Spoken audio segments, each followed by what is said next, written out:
The restaurant was made to impress people who already thought too much of themselves. Crystal light shimmered over polished floors, and the smell of aged wine floated through the air, like it belonged more than the people. Every corner whispered money. Every waiter moved like they were afraid to breathe too loud. Then, the front doors opened. No big entrance, no flashing cameras. Just two men. One of them wore a plain black t-shirt, soft jeans, and boots that had seen life. A calm confidence followed him.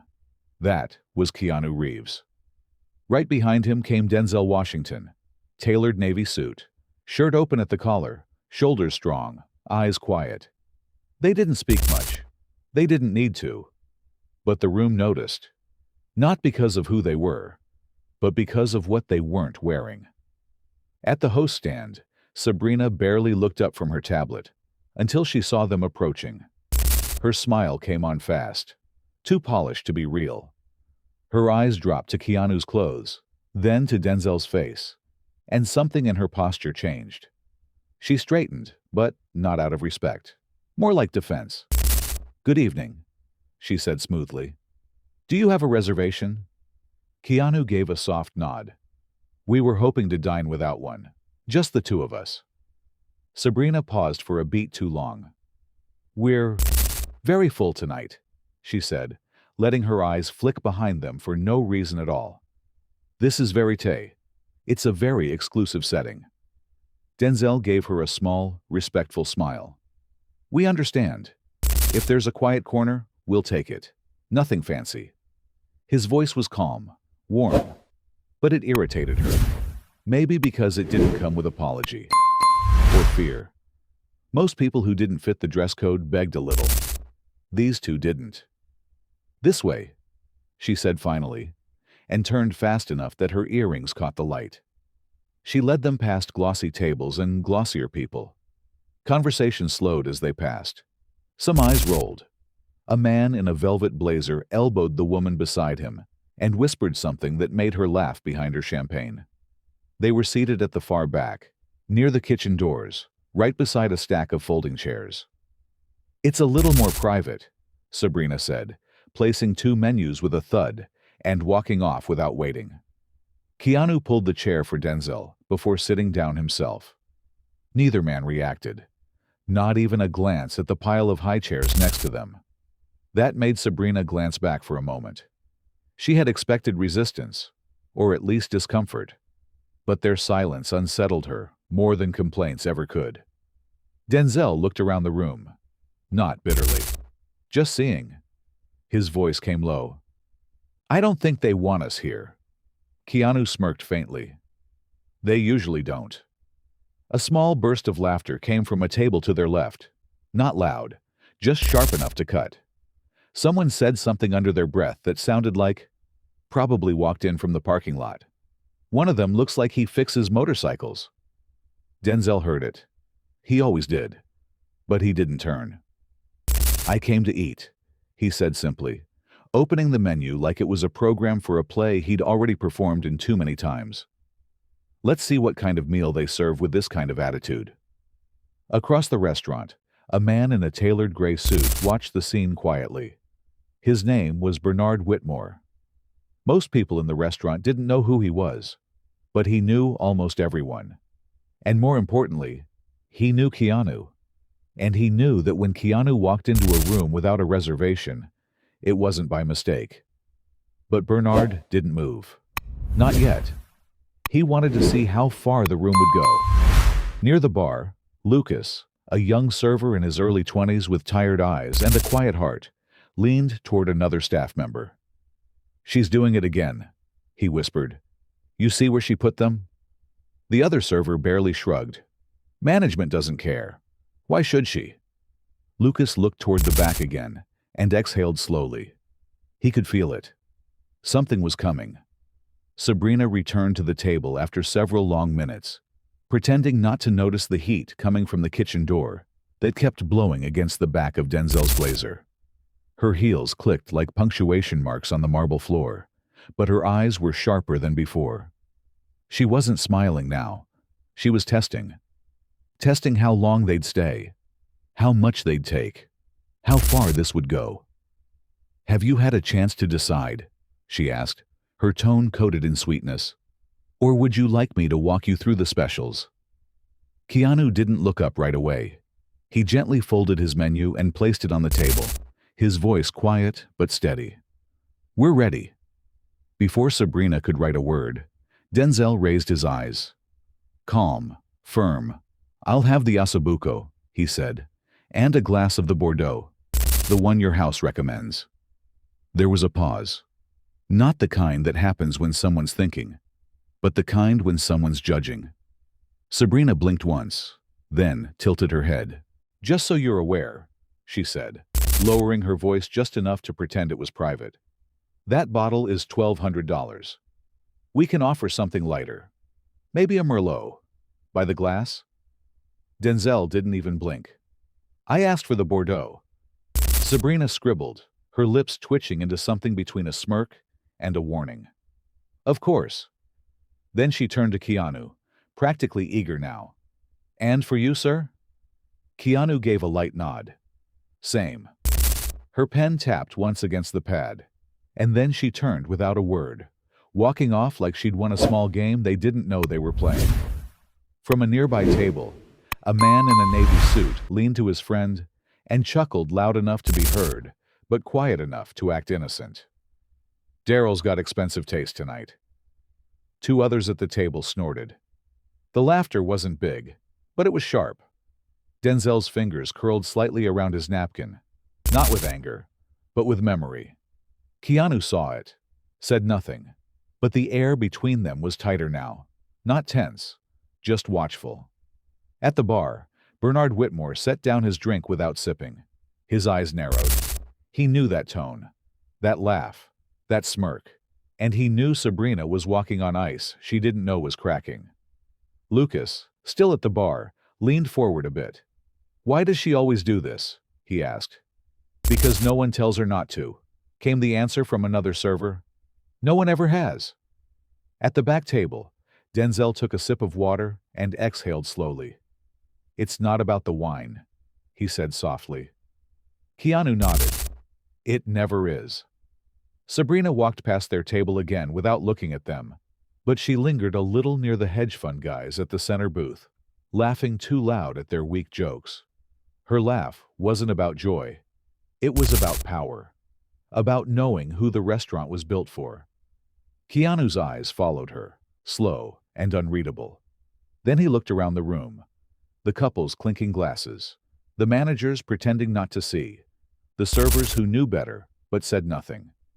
He didn't say a word, but in his silence, the room started to shift. And that's when Bernard stood up. Bernard walked with a pace that didn't demand attention, but received it anyway. Each step echoed with quiet authority, drawing eyes from across the dining room as if something in the atmosphere had shifted. He didn't rush. He didn't raise his voice. He just moved like a man who had decided enough was enough. Meanwhile, back at the table, the meals had arrived.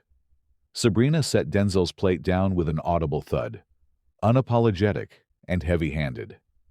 Then, Keanu's dish, placed with a fraction more grace, but still without ceremony. Her voice came sharp and artificial.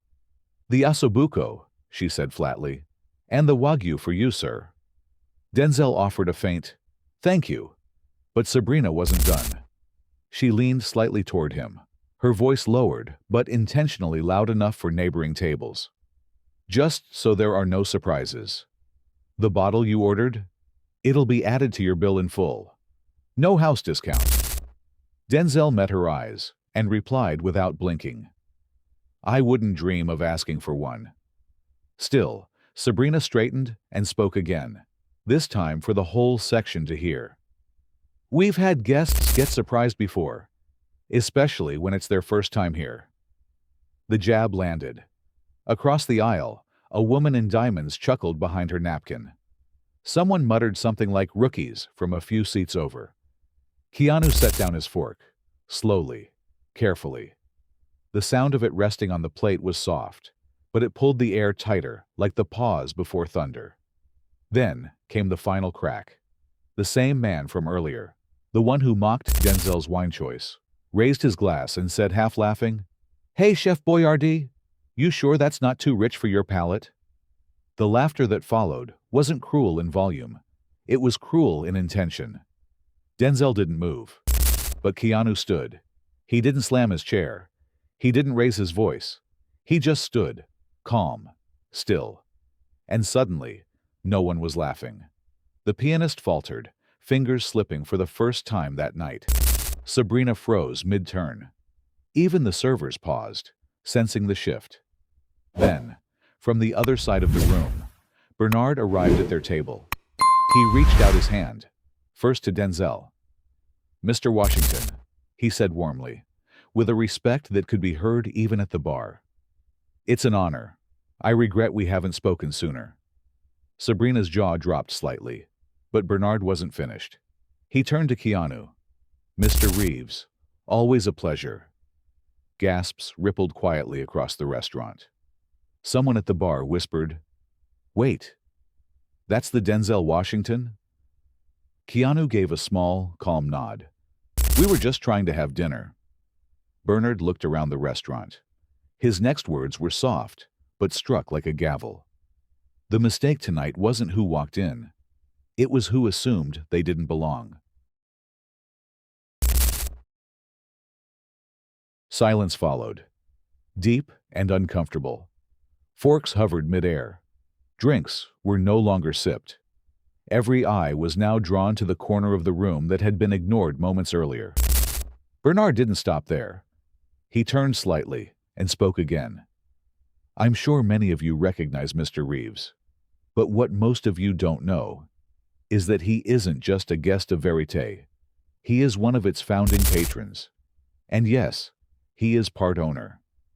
The sound of the restaurant cracked, not loud, but sharp, like truth breaking the surface. Keanu didn't move, didn't gloat. He just stood, still and steady. And that was enough. Bernard let the weight of his words hang in the air for a moment before he turned toward Denzel.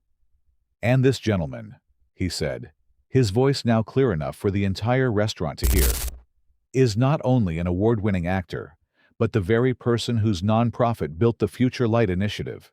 Yes, the same arts program Verite brags about in every gala, every press release." A gasp escaped from a woman near the center.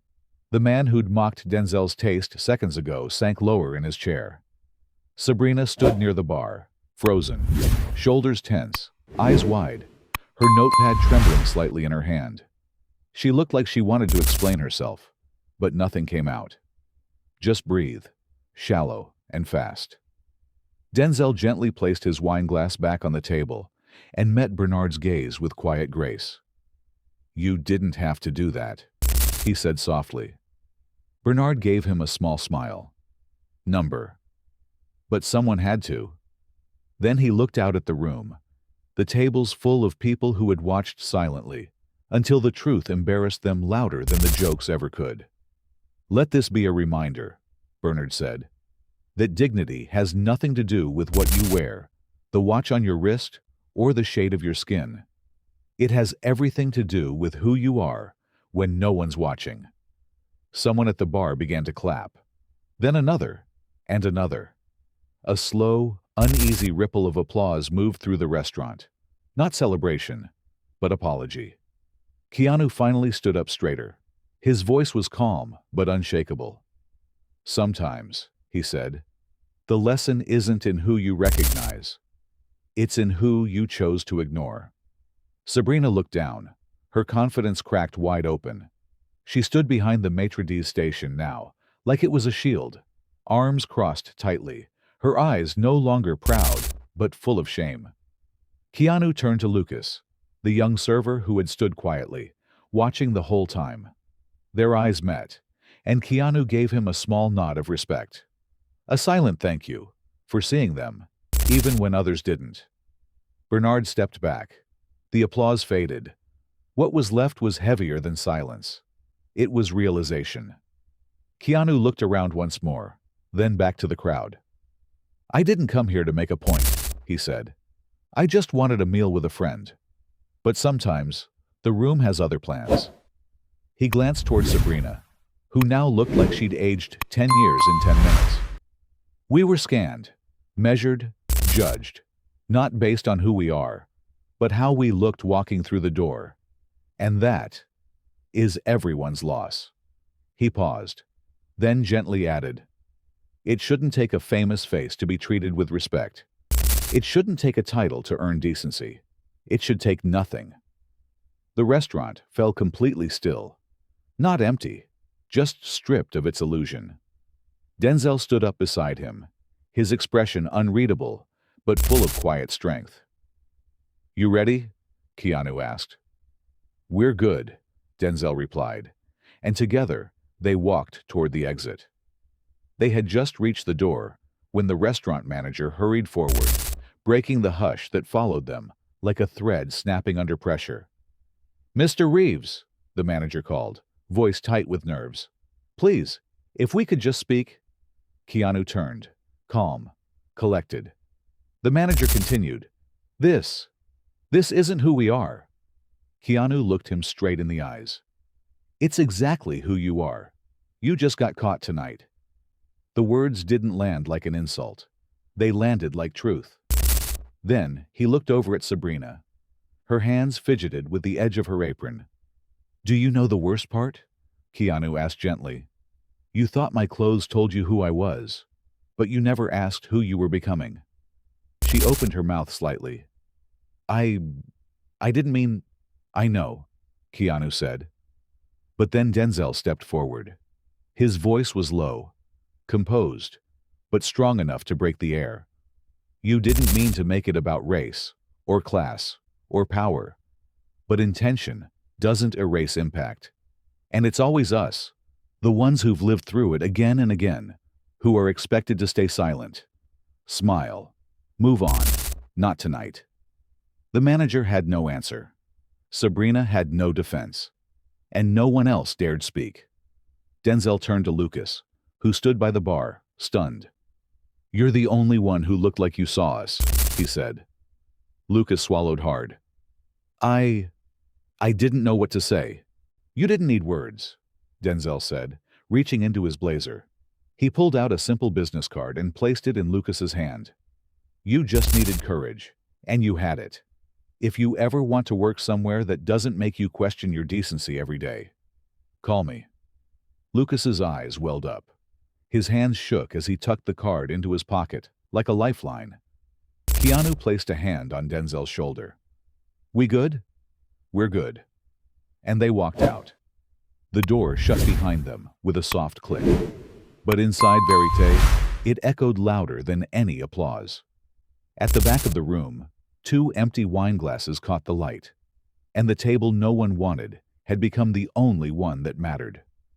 If this story made you pause, reminded you of a moment you were judged, or when you misjudged someone else, tell us in the comments.